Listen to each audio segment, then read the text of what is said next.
Welcome, new and old friends. My name is 242, and today it's time for some revenge. I got too petty and too pro for you. I'm sorry this is out a bit late. I was very unwell this week, and I wanted to get these great stories out to you, even if it was just a little behind. So, grab yourself a tea or a coffee. Things are about to get interesting. Lady uses my number for her stuff for 3 years. I finally do something about it. By Equivalent River 599. Ever since I switched my phone number, I have gotten text messages meant for someone else. I have gotten everything from her email password being changed to some random dude Venmoing her $50. I know her first and last name. I have spoken with her family too many times to count. It has gotten really frustrating. I have tried to do this the nice way, but the message won't get through to her. So today, I decided to do something about it. I got a text message informing me of her eyebrow wax appointment. At first, I tried to cancel it, but the message wouldn't go through. So now, I have the master plan. I rescheduled her appointment, which would have been about 10 minutes ago as of writing this. I'm just going to keep continuing to reschedule her appointments until she gets the effing hint. And if she doesn't, it's easy to look up her information, so I will send her a letter telling her to stop. My thoughts next. Why would you still be using a number you no longer have access to? I don't get it.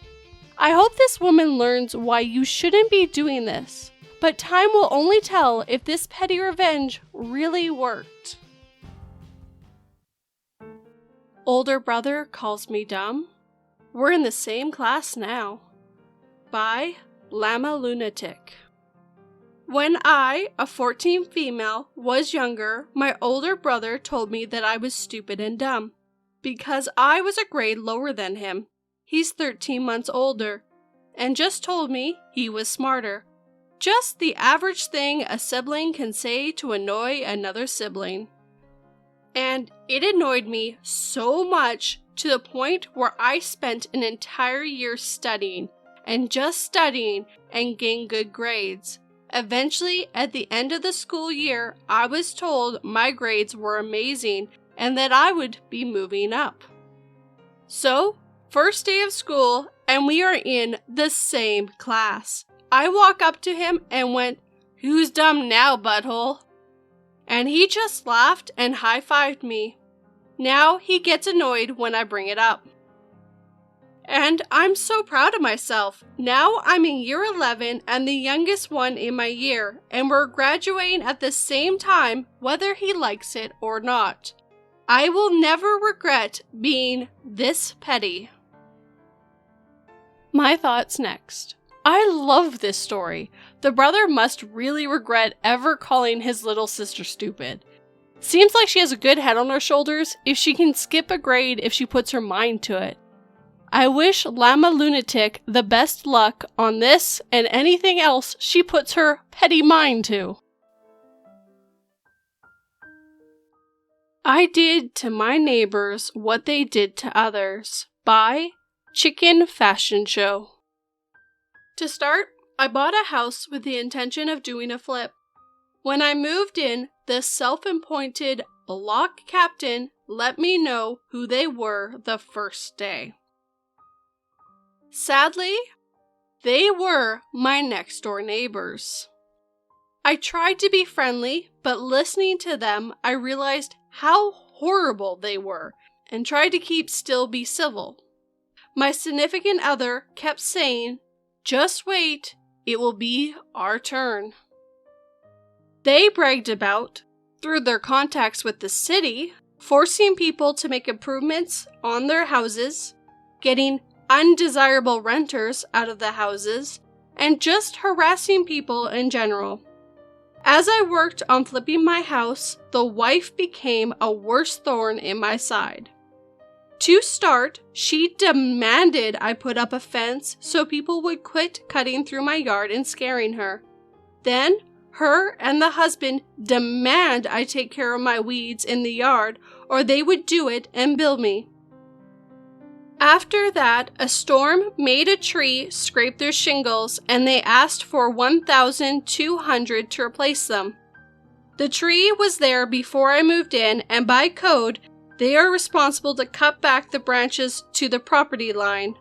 When I wouldn't pay, they had a relative jump my fence and cut the tree down. Needless to say, I began to ignore them, so she became a constant gnat and moved on to another target. Then, one day, as I tear down my deck for a patio, I realized she put a feral cat colony on a section of my property. I had wondered why all these stray cats were around, and I finally found out. I reached out to the city and demanded it be removed, but they said she followed the law on getting it in place. As I tried to get it shut down, she began unhinged behavior, from standing in her window staring at me, yelling out the window at me, to hitting the fence with items to scare my dog. Here, my revenge started. I started by filing an HRO, harassment restraining order, against the wife, and it was granted ex parte. With the evidence I provided, of course, she contested as it was defamation to her character. Before the hearing, the husband tried to physically intimidate me, so I filed one against him, and it was also granted ex parte. In the hearing, it came up that there was an HRO against the husband as well. They dodged being served until I had it published as a means of service. I started to make complaints about them and their house. Also, I made police calls when necessary. As I did this, the other neighbors began to realize they could do to them what they had done to them and others. For example, as I was having my front door replaced, needing a building work permit, I knew they were doing internal remodeling, so I called the city inspector, and they were fined for not having a permit. As she ranted at the inspector, he looked at my window and saw I had mine displayed. Their back porch became hoarded, so I made another call to the city inspector, and they had to clear it out. Then they had a broken window on the porch door, so I called an inspector, and they had to replace the door. Next, the paint on their house was peeling, so I called an inspector, and they had to repaint. The inspector also found the wood underneath was rotten, along with the front porch was sloping, so they needed to fix the front porch, section of wood, and repaint. Through all of this, they had cameras put up to prove they were not doing the things I said, i.e. hitting the fence.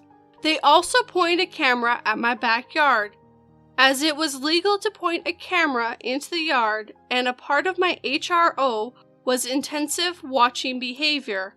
I gave the camera a middle finger on the way to and from my garage. When she complained, with the city tiring of her, their response was she was admitting to intensively watching me. The fight over the cat colony came to an end when I realized that one of the cats had a serious disease, and I began to capture them and turn them into animal control. Don't worry, animal control was part of the feral cat program, so they would not be put down, but the neighbor would have to pay a fine to get each cat out or have the colony closed. Finally, I caught the sick one, and it had rabies. Part of the program was for her to capture each new cat, have it vaccinated, something she admitted to willingly not do on her GoFundMe for the colony.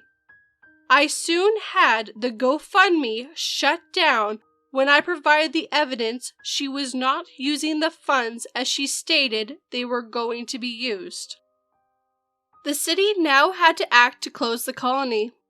The person at Animal Control who wouldn't respond to my complaints was fired.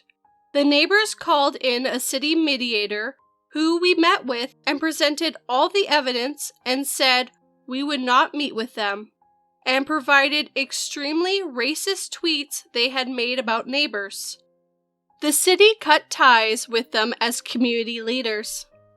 With their power to bully gone, and having spent what I could only imagine in fines and repairs, like they did to numerous other neighbors, after 14 years they sold their home and moved out. Way out to the suburbs, where they only have one neighbor about 15 yards away. They knew I was wrapping up my flip and would be out in less than a year. Without being able to bully their neighbors with people having their backs, they seemed to have no further reason to stay. Needless to say, I did several more things to wear them down. Finally, when I listed my house, it sold while theirs was still in the market. As a final F you to them, I reported to the county that they had both the new and old house listed as their homestead, meaning they were paying less in property taxes, so they got hit in with more fines on my way out. My thoughts. What a great revenge, not just for them, but for the whole neighborhood, it seems. They really thought they could get away with anything, and were terribly wrong. I hope OP got a really good price for that house and is now in a better neighborhood. Though it seems OP already knows just what to do to make it better.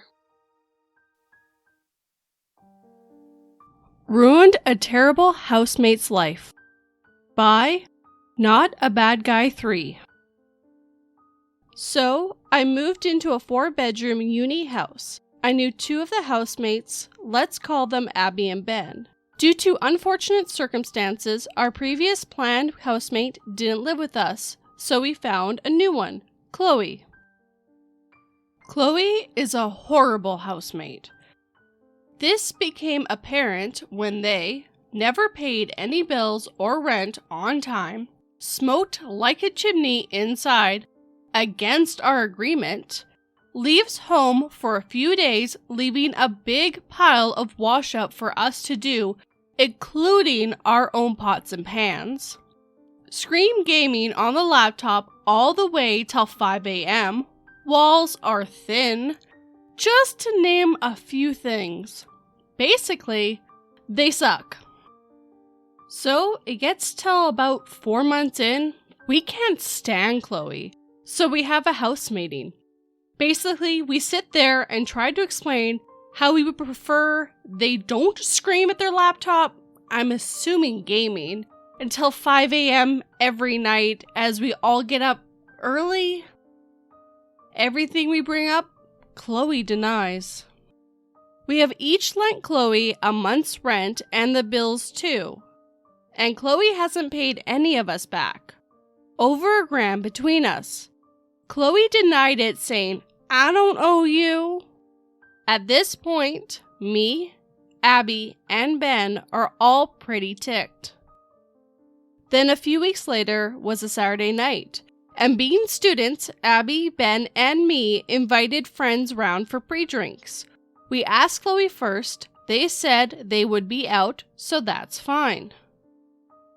Turns out they finished work early, so they came home, and were shocked to find people there. Went up to their room. They kept coming down and turning the music down. It wasn't even loud in the first place. Chloe got so angry and threw my speaker out the window. I didn't see Chloe do it, but loads of people told me so. I'd had enough. I went to go get my speaker. Chloe came with me to my surprise.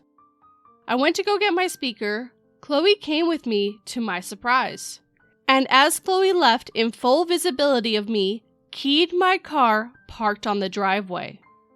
I got up with my speaker and shouted as she walked off.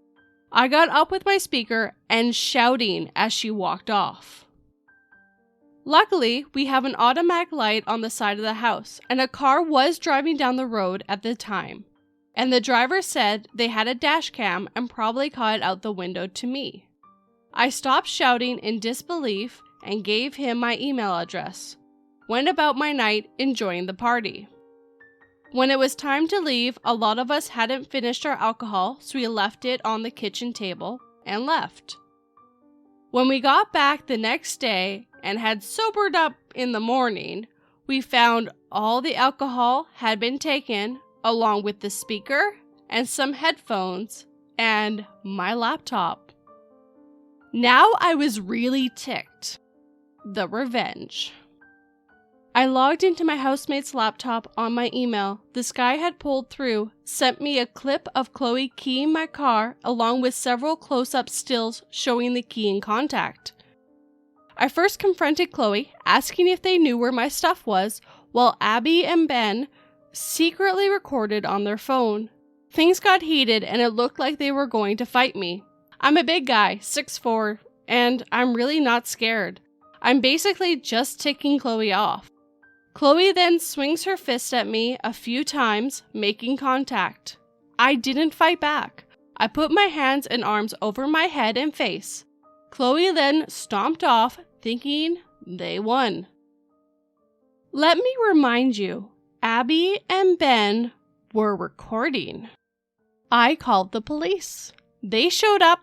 I basically say I have good reason to believe Chloe stole my alcohol and other possessions. They go up and knock on Chloe's door. Go away. They can't go in without a search warrant. I file a report about the assault and the things stolen relating the two. The police are very nice and basically tell me how to fill it in. They come back the next day with a warrant for Chloe's arrest for assault and battery.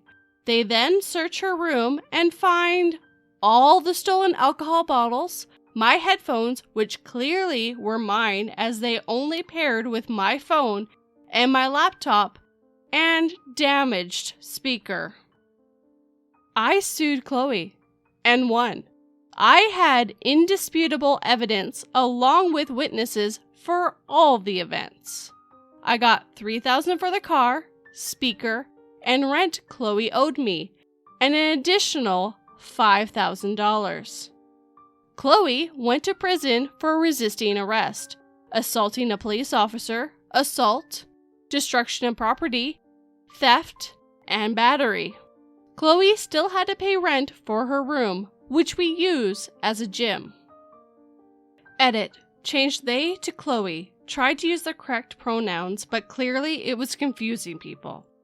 Also, to the people saying why I bothered, to get my car repaired was going to cost me over $1,000. My speaker was decent, $250 new. Headphones were $300, and laptop, I do computer science, $1,600 new. Alcohol was right after a party with like 20 people, so I guess was that there was about $100 left. I got the laptop and headphones back undamaged. Edit 2. People seem to care more about if this is a legit story than if they actually enjoyed reading it. I didn't post this to be quizzed on every little detail. I skipped what I thought was irrelevant, else it would be a novel. My story is factual, as I am sure a lot of stories on here are, but I will not be posting any videos or photos that might compromise anyone in this story's identity. I hope you people can respect this. My thoughts. What a terrible person. I'm surprised they lasted 6 months. I would have had them on their butts when they were smoking in the house. That's disgusting. Seems like they were in their own world and assumed no one else mattered and no one else would. I'm happy OP got rid of them, but they did put themselves in jail. You don't fight cops, you just go with it. Otherwise, it bites you in the butt. So, what did you think of these revenges? How about my comments? Tell me down below. I love to hear from you. If you enjoyed these stories, then hit that like button and make sure it feels it. Also subscribe so you don't miss another upload, even if it's up late.